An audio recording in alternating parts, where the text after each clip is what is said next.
nëse do të bëjmë një paralelizëm se si është mindseti amerikan me atë kines, ka një diferencë shumë të madhe. Për Amerikën, ne kemi parë gjithë të paktën 80 vitet e fundit, ka një rëndësi shumë të madhe vlera demokratike, liritë e individit, dhe në momentin kur Amerika vendos të ndërhyjë në një shtet, përpiqet të transportojë të gjitha vlerat e saj, ndërkohë që Kina nuk i intereson kjo pjesë, por vjen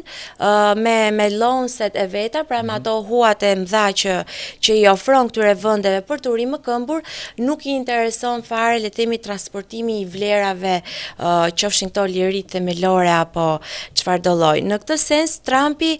duket sikur e ka kuptuar dhe ai nuk po shqetësohet më që të transportojë demokracinë, por do që të ndërhyjë në këtë hemisferën perëndimore, duke larguar patjetër jo vetëm Kinën por edhe Rusinë, dhe e pam fare mirë edhe qasjen e tij ndaj Venezuelës. Pra ai nuk është i shqetësuar që të bëjë një invazion në Venezuelë, të bëjë një ndërhyrje dhe pushtim për të transportuar vlerat, po ai thotë ne kemi të drejtën tonë për të pastruar patjetër backyardin, për të hequr të gjitha influencat e këqija apo armiqtë e Amerikës, por nga ana tjetër kemi edhe një të drejtë legjitime në marrjen e naftës, që është edhe le të themi çështja